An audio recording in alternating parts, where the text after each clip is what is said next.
Arise, awake, and stop not until your target is achieved, until your goal is achieved. बच्चों, ये स्वामी विवेकानंद का वो coat है जो मैंने अपनी जेई की तैयारी के टाइम अपने रूम में अपनी वॉल पे लगा रहा। बच्चों, जेई की तैयारी में ना काफी सारे सवाल होते हैं मन में।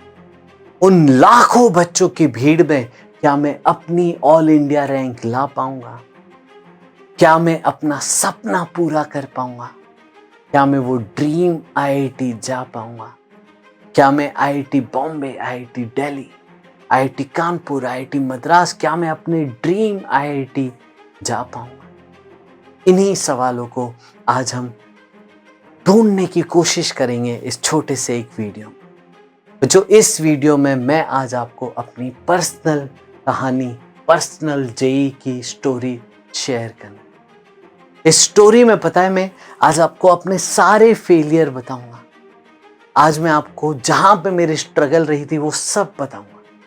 और इसका पर्पस यह है कि आप देखो, सीखो कि सबकी कहानी एक जैसी नहीं होती। क्या वो बच्चा जो कभी टॉपर नहीं रहा था अपने जीवन में, क्या वो आईआईटी बॉम्बे जा पाएगा? आइए जानते हैं। तो बच्चों, मेरा नाम है अजीत लुल्ला। आप में से काफी बच्चे मुझे जानते होंगे। मैंने बीटेक किया है आईआईटी बॉम्बे से और मैं 14 ईयर्स से ज्यादा सालों से पढ़ा रहा हूं बच्चों को। अनअकैडमी में काफ़ी साल हो गए, ऑनलाइन ऑफलाइन दोनों जगह मैंने बहुत पढ़ाया है बच्चों को। अनअकैडमी एटम्स पे बाउंस बैक सीरीज़ आपने देखी होगी, उसमें मेरे काफ़ी लेक्चर्स आपको मिल जाएंगे। और अनअकैडमी इंदौर सेंटर में मैं ऑफलाइन बच्चों को पढ़ाता हूँ। बच्चों, ये बात है आज से 20-25 साल पहले। जी हाँ बच्चों, अराउंड 2005, 6, 7 की ये बात। मैं कैसा बच्चा था, मैं कैसे स्कूल में मेरा बिहेवियर था, मेरी कैसी एकेडमिक्स थी और मैं कैसे वहाँ से ट्रांसफॉर्म होके आईआईटी बॉम्बे। ये कहानी शेयर करने का पर्पस है, आप देखो, आप सीखो कि जिनको आप है ना अपना आइडियल मानते हो कई बार, जिनको आप अपना हीरो मानते हो कई बार, वो भी एक टाइम ऐसा होता है जहाँ पे जीरो हुआ करता। वो भी एक टाइम होता है जब उनकी स्ट्रगल, उनका फेलियर हुआ करता था, लेकिन वो हम कभी जान नहीं पाते। मैं आज आपको अपनी पर्सनल स्टोरी, पर्सनल दिल के करीब मोमेंट्स आज शेयर कर। बच्चों, क्लास 10th में जब हम थे ना, तो हम हुआ करते थे बड़े आउटस्टैंडिंग किड। जी हाँ बच्चों, आउटस्टैंडिंग किड आप समझते हैं? आउटस्टैंडिंग किड का मतलब है जिस बच्चे को हर क्लास में क्लास के बाहर खड़े होने की सजा मिलती। आउटस्टैंडिंग। जी हाँ बच्चों, मैं वो बच्चा हुआ। मैं 10th तक स्कूल का सबसे खुराफाती बच्चा, सबसे ज्यादा है ना डिस्ट्रक्टिव एक्टिविटीज में पाए जाने वाला बच्चा। कहीं स्कूल में दिवाली में बम फटा तो वो अजीत ही होगा, ठीक है, सबसे पहले उसको पकड़ के लाओ। आप समझ गए होंगे किस कैटेगरी के हम बच्चे थे। हमारे लिए हमारे दोस्त एकेडमिक्स से ज्यादा प्रायोरिटी थे। मुझे दोस्त से मिलना ना ज्यादा इंपॉर्टेंट था होमवर्क करने से पहले। कहीं भी किसी की कुछ लड़ाई हो रही होती ना, वहां पे आप मुझे जरूर पाओगे। आप जानते होंगे ऐसे स्कूल के बच्चों को। मेरे टीचर्स हमेशा आज तक इतने शॉक्ड हैं कि अजीत आईआईटी बॉम्बे कैसे चला है। जिस बच्चे को हमने इतना शरारती देखा है, वो बच्चा हमारे स्कूल के टॉपर्स को पीछे छोड़ के आईआईटी बॉम्बे कैसे चला गया? आइए आगे जाए। मेरा बच्चों कोई फोकस करियर पे नहीं था, मेरी कोई एकेडमिक प्रोफाइल नहीं थी। एनटीएससी, ओलंपियाड्स, ये सब मैंने नाम भी नहीं सुने थे। मेरे को कोई अवेयरनेस भी नहीं था कि आईआईटी क्या होता है। पता है, मेरा एक बहुत खास दोस्त था, उसके भैया आईआईटी गुवाहाटी में। तो एक दिन मैं उसके घर गया और उसके भैया ने मुझे आईआईटी गुवाहाटी की उनकी कहानी सुना रहे थे। मैं और मेरा दोस्त साथ में थे। उन्होंने बताया मुझे, हम दोनों को बताया आईआईटी की लाइफ कैसी होती है, कितना एक्सपोजर होता है, कितनी गवर्नमेंट की फंडिंग होती है। कितनी एक्स्ट्रा करिकुलर एक्टिविटीज होती, कितना स्पोर्ट्स, कितना कल्चरल, कितने स्ट्रॉन्ग रिसर्च प्रोजेक्ट्स होते हैं, कितनी फॉरेन यूनिवर्सिटीज में इंटर्नशिप्स होती है, कितने सेमिस्टर एक्सचेंज प्रोग्राम होते हैं, कितना बड़ा उनका टेक्निकल फेस्टिवल होता है, कितने ज़्यादा बड़े लोग इंडस्ट्रियलिस्ट वहाँ जाते हैं, वहाँ पे बच्चों के साथ इंटरेक्ट करते हैं, बच्चों के साथ प्रोजेक्ट्स हो रहे होते हैं, नेशनल लेवल, इंटरनेशनल लेवल की बड़ी बड़ी प्रॉब्लम्स उन आईआईटी के छोटे छोटे उम्र के बच्चे सॉल्व कर रहे होते, बड़े बड़े स्टार्टअप्स, बड़ी बड़ी प्रॉब्लम सॉल्व हो रही होती उस कैंपस। और आप सोचो पूरे देश भर के बेस्ट ब्रेन्स एक जगह इकट्ठा हो गए तो कितना ज्यादा वो मचाते होंगे लाइफ। ये सब कहानी वो सुना रहे थे और तभी हमने सपना ले लिया था कि हम जाएंगे तो आईआईटी, और सोचा, पता किया कि टॉप आईआईटीज कौन से हैं। आईआईटी बॉम्बे अच्छा लगा तो अब हमने सोचा कि हम जाएंगे तो आईआईटी बॉम्बे। बच्चों, भले पढ़ाई में हम कमजोर थे लेकिन स्वैग में हम हमेशा आगे थे और स्वैग था कि जाएंगे तो आईआईटी बॉम्बे जाएंगे और कहीं नहीं।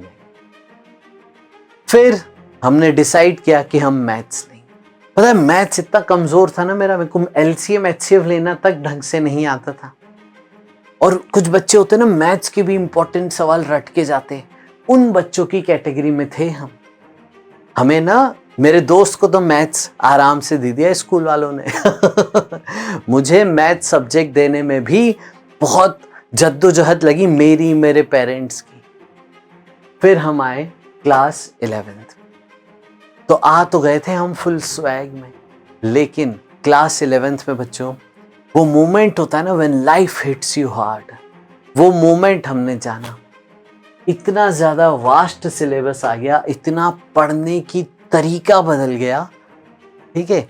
हमारे पास ना सब्जेक्ट की अंडरस्टैंडिंग्स ही नहीं थी, बेस इतना कमज़ोर था। 11th में आके हमें और दिक्कत आने लगी, फिजिक्स, केमिस्ट्री, मैथ्स सब हमारा कमज़ोर था, कुछ भी नहीं समझ में आता था। बच्चों, मैं 11th क्लास में इतना ज़्यादा मेंटल हेल्थ इश्यूज फेस करने लगा था, मैं इन्फीरियरिटी कॉम्प्लेक्स में हो गया था बच्चों। पता है कई बार होता है हम कोचिंग ज्वाइन करते हैं, हमारे टीचर क्लास में आते हैं और वो एक सवाल लिखते हैं, मेरे दोस्त ना उस सवाल का जवाब दे देते थे और मुझे वो सवाल समझ भी नहीं आता था। काफ़ी बार आंखों से आंसू गिरते गिरते रुक जाते थे क्लास में कि क्या हो रहा है ये मेरे से। मैं एक तरफ देख रहा हूँ कुछ लोग आंसर बता दे रहे इतना फास्ट और मुझे तो अभी तक सवाल ही नहीं समझ में आया। मैं ना फिजिक्स में कंपोनेंट लेना तक नहीं जान पाता था, इस हद तक मेरा कमज़ोर था। पता है आपको, मेरी कोचिंग की फिर पहली टेस्ट हुई, ठीक है, और नेगेटिव मार्किंग का पहला टेस्ट हुआ। मुझे तो पता ही नहीं था टेस्ट को हैंडल कैसे करना है। आप गेस कीजिए मेरे फिजिक्स में पहले टेस्ट में कितने स्कोर रहा होगा। मेरे फिजिक्स में पहले टेस्ट में स्कोर था बच्चों -1। मैं आपको चैलेंज दे रहा हूं, बड़ी मेहनत लगती है नेगेटिव नंबर लाने में आप ला के बताइए, आप नहीं ला पाएंगे नेगेटिव नंबर। ये लेवल से मैंने शुरुआत की, नेगेटिव से, -1 से मेरी शुरुआत हुई थी। जी हाँ, इतना ज़्यादा वास्ट सिलेबस, टेस्ट देना, अंडरस्टैंडिंग ऑफ सब्जेक्ट्स कुछ भी नहीं था 11th क्लास में। स्टार्टिंग के 4-5 महीने तो ऐसा लगता था जीवन रोज आपको तमाचे मार रहा है, कुछ न कुछ स्ट्रगल, कुछ न कुछ स्ट्रगल। आप कैसे जियोगे ये जीवन। फिर लकीली मैथ्स में कोऑर्डिनेट ज्योमेट्री शुरू हुआ और जो कोऑर्डिनेट के सर आए हमारे क्लास में, उनसे लकीली उन्होंने मेरे को बुला के ऐसे ही बात कर ली और उन्होंने जाना कि ये बहुत स्ट्रगल कर रहा है। उन्होंने मेरे से 2 मिनट बात की और मेरे को ना एक बुक सजेस्ट करके चले और वो बुक में काफ़ी सारे सॉल्यूशंस हुआ करते थे और बहुत सारे इलस्ट्रेशंस हुआ करते थे। तो उस टाइम पे ऐसी काफ़ी कम किताबें थी जिसमें इलस्ट्रेशंस बहुत ज़्यादा हों, सॉल्व्ड एग्जाम्पल्स हों, हर क्वेश्चन का सॉल्यूशन हो। तो मैंने वो किताब पे बहुत मेहनत और थोड़ा थोड़ा समझ आने लगा। आपको पता है पूरी क्लास 11th में मैंने सिर्फ कोऑर्डिनेट ज्योमेट्री के 6 चैप्टर पढ़े थे बस। ना मुझे फिजिक्स आता था, ना केमिस्ट्री आता था, और ना ही मैथ्स का कोई और चैप्टर। सिर्फ ये 6 chapter coordinate geometry, point, straight line, circle, parabola, ellipse, hyperbola, that's it बस। ये थी मेरी क्लास 11, सिर्फ 6 चैप्टर। अच्छा, वो 6 चैप्टर में अपन हो गए थे चैंपियन, क्योंकि पढ़े ही साल भर में 6 चैप्टर, तो मेरे से आगे तो कोई था ही नहीं 6 चैप्टर में। क्लास 11th के अंत तक मैं कोऑर्डिनेट ज्योमेट्री का चैंपियन था, सबको चैलेंज देता फिरता था, लेकिन मैं कोई भी टेस्ट नहीं दे पाता था, क्योंकि टेस्ट में तो सारे सब्जेक्ट आते ना और सारे टॉपिक आते। फिर बच्चों क्लास 12th में मैं आया, ये था मेरे लिए प्रेशर। सबसे अच्छी चीज़ जो मेरे साथ हुई क्लास 12th में ना, मुझे अच्छे टीचर्स मिले। बच्चों, एक जीवन में गुरु आ जाता है ना, तो आपके साथ हमेशा उसकी ताकत रहती है। आपको लगता है कि आप दुनिया जीत लोगे। आपका गुरु आपको बोल देना कि अजीत तू ये कर सकता है, तेरे में है वो दम, तो आप में अलग एनर्जी आ जाती है। आप फाइट करने के लिए रेडी हो जाते हो। आपको डाउट्स बताने वाला कोई हो, आपकी बात सुनने वाला कोई हो, तो आपके अंदर ताकत ही अलग होती। वो टाइम यहां से शुरू हुआ। Class 12th was my turn around time. मुझे रियल मेंटर्स मिले, मैंने कोचिंग चेंज की। पापा ने एक टीचर से रिक्वेस्ट करी, मुझे अलग से टाइम दिया। मुझे डाउट्स, क्योंकि पहले ना यूट्यूब वीडियो हुआ करते थे, पहले ना कोई टेक्नोलॉजी थी, पहले कोई सपोर्ट सिस्टम नहीं होता था बच्चों। पहले बहुत मुश्किल से आपको अच्छे टीचर्स मिला करते थे। फिर उन टीचर्स ने मेरा जीवन बदल दिया। मेरे को सिलेबस मैनेजमेंट करना सिखाया। मेरे को सिखाया, अजीत तेरी स्ट्रेंथ ये है, तेरी वीकनेस ये है, अभी तू स्ट्रेंथ पे फोकस कर, कुछ चैप्टर मजबूत कर ले। तो बच्चों, मैंने यहाँ पे ना पूरे सिलेबस को कंप्लीट करने की कोशिश नहीं की। जो मुझे आता था मैंने उस पे फोकस किया, उसको स्ट्रॉन्ग किया। फिजिक्स में मुझे मैकेनिक्स आता था, इलेक्ट्रोमैग्नेटिज्म नहीं आता था, तो मैंने वो छोड़ दिया, मैकेनिक्स को मजबूत बनाया। ऑप्टिक्स नहीं आता था, मॉडर्न फिजिक्स आया तो मॉडर्न फिजिक्स कर लिया, हीट एंड थर्मोडायनेमिक्स कर लिया। तो 12th में आके मैंने उन स्ट्रेंथ वाले टॉपिक्स पे काम किया, ठीक है, और उनको मजबूत करता चला गया। मैथ्स में मुझे कोऑर्डिनेट आता था, वो किया। कैलकुलस नहीं आता था, वो छोड़ दिया। वेक्टर 3D आता था, वो किया। और प्रीएनसी प्रोबेबिलिटी नहीं आ पाया, वो छोड़ दिया। इस तरीके से 12th हमने थोड़ा थोड़ा अपना ग्राउंड बनाना चालू किया। जी हाँ बच्चों, मैंने हार नहीं मानी, मैं करता चला गया, मेहनत करता चला गया, रुका नहीं किसी भी दिन। ये इंपॉर्टेंट लेसन है, रुकना नहीं है। जो आ रहा है उस पर मेहनत करते जानी है, रुकना नहीं है बच्चों। फिर मैंने मेरे को मेडिटेशन मेरे टीचर ने बोला करने के लिए, तो मैंने मेडिटेशन करना चालू। मैंने खूब मेडिटेशन किया, रिलैक्स हुआ, सारे मेंटल हेल्थ इश्यूज सॉर्ट किए मैंने, मजबूत हुआ, कॉन्फिडेंस गेन किया, स्ट्रॉन्ग रिवीजन किया। बच्चों, मैं पढ़ता जो था ना, वो मेरे को हमेशा याद रहता था, चाहे मेरा सिलेबस कवरेज इतना हो, बट जो होता था वो मुझे कंप्लीट याद रहता था। और मैंने बहुत मॉक टेस्ट देना चालू किया। मॉक टेस्ट को मैंने सीखना चालू किया कि कैसे उससे स्ट्रेटेजाइज करते हैं अपनी प्लानिंग को। फिर आया जेई का दिन। जी हाँ बच्चों, और पता है जेई एडवांस में मेरी इस टाइम पे रैंक थी AIR 527, और मेरा सिलेबस 40% से भी कम होगा, 40 to 45% सिलेबस होगा, और मैं इतनी रैंक जेई एडवांस में ले आया फर्स्ट अटेम्प्ट, इस एकेडमिक प्रोफाइल के साथ, इतने कम सिलेबस के साथ, क्योंकि मेरी स्ट्रैटेजी सही थी बच्चों। जो आता था वो बहुत अच्छे से आता था, और लकीली किस्मत उस टाइम पे ऐसी अच्छी थी कि उस टाइम पे जो मिक्सचर ऑफ प्रॉब्लम्स होते हैं वो कम आए थे मेरे फर्स्ट अटेम्प्ट जेई में। स्टैंड अलोन ज़्यादा सवाल थे, चैप्टर वाइज चैप्टर, तो जो चैप्टर आते थे उनके सवाल की भले कम किए, बट जो किए सही किए। और जेई एडवांस में क्योंकि कम नंबर पे ही रैंक आ जाती है, तो मेरा स्कोर अराउंड 30% के आसपास ही था, 30% से थोड़ा सा कम था, और मेरी AIR 5278 आ गई, ऑल इंडिया रैंक जनरल के। लेकिन जब हम फुल सिलेबस, जो अभी जेई मेंस आपका होता है, मेरे टाइम पे उसका नाम AIEEE हुआ करता था, उस AIEEE में मेरी 5 डिजिट में रैंक थी, हजारों में, क्योंकि वो हाई स्कोरिंग थोड़ा पेपर गया था। एडवांस में कम स्कोर लाना था, अपनी स्टैंडिंग ही कम सिलेबस की थी, तो हम एडवांस को फिर भी ले आए थे। उस टाइम पे, मेरे टाइम पे रैंक इतनी आई थी, बट जो सीट्स थी ना बच्चों, वो सीट्स भी कम हुआ करती। मतलब मेरे को जहाँ तक याद है 5500 अराउंड IIT की सीट्स थी। तो मुझे यहाँ पे IIT BHU, उस टाइम पे BHU को IIT की कैटेगरी दी गई थी, उस टाइम पे मैंने IIT दिया, लेकिन मेरे को IIT बॉम्बे नहीं मिलता।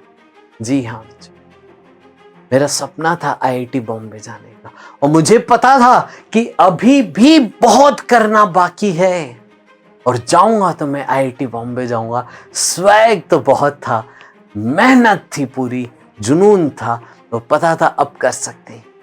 अब रास्ता मिल चुका है, अब हिम्मत आ चुकी थी, लेकिन फिर ड्रॉप लेना था।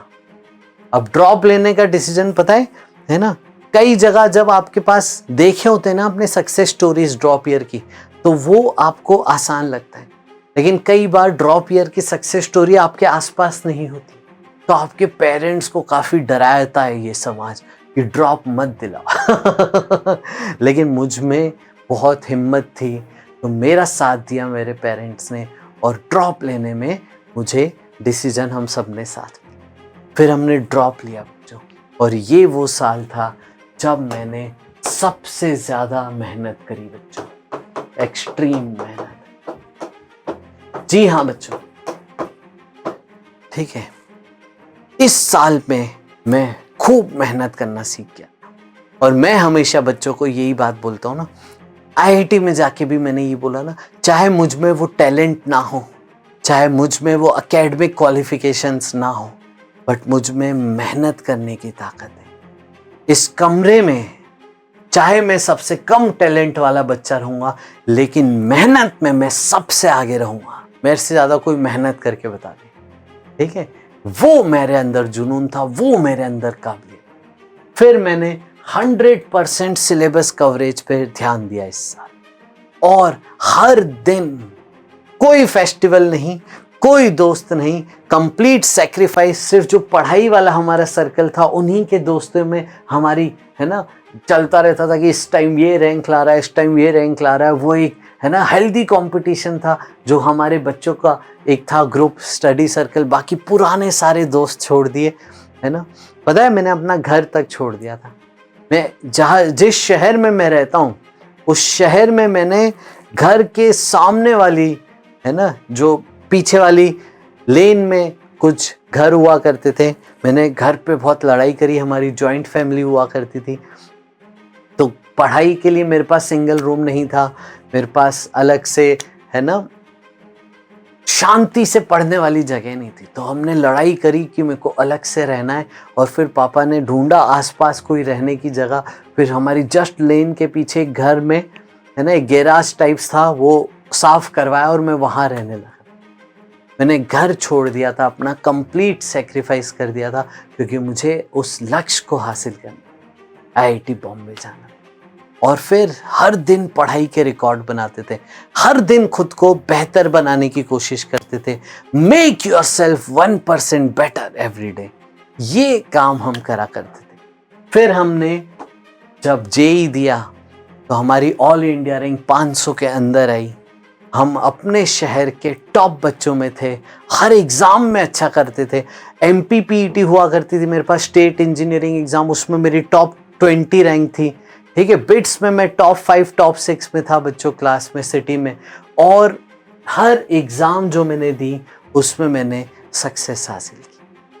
और कुछ इंपॉर्टेंट पॉइंट्स जो मेरी सक्सेस में थे, वो थे बच्चों, राइट मेंटर सबसे ज़्यादा जरूरी, सही माइंडसेट, सही एटीट्यूड ज़्यादा ज़रूरी है मार्क्स से। कम मार्क्स आए तो सीखना चाहिए, फेथ रखना चाहिए, स्ट्रॉन्ग मेडिटेशन करना चाहिए, हर दिन स्ट्रेटजी बनानी चाहिए, अपने मेंटर्स के साथ डिस्कस करके उनकी बातें माननी चाहिए, प्रॉपर स्ट्रेटजी बनानी चाहिए, कंसिस्टेंसी, मॉक टेस्ट खूब दो, रिवीजन स्ट्रॉन्ग रखो, और एक्सट्रीम मेहनत करो। मैं हूं आपका बड़ा भाई अजीत लुल्ला और अब मैं आपको अपनी मंजिल तक पहुंचा के रहूं। करेंगे आपके साथ बच्चों एक्सट्रीम मेहनत, स्ट्रेटजी बनाएंगे और उसको फॉलो करेंगे, कंसिस्टेंट रहेंगे, खूब मॉक टेस्ट देंगे। और बच्चों, अगर मैं -1 से IIT बॉम्बे जा सकता हूं ना, तो आप भी अपना गोल हासिल कर सकते हो। बच्चों याद रखना, हर बच्चे की जीवन अलग होता है, हर बच्चे की कहानी अलग। आपकी भी एक दिन कहानी ऐसे आप लोगों को इंस्पायर कर, न भूतो न भविष्यति, न आपके जैसा पहले कोई आया है, न आपके जैसा कोई और आए। आप अपना जीवन बनाओगे बच्चे। मैं अजीतुल्लाह आपका भाई मिलूंगा आपसे इस चैनल पे रेगुलरली। तब तक के लिए बाय बाय, टेक केयर, नमस्ते। मिलते हैं और करेंगे साथ में एक्सट्रीम मेहनत।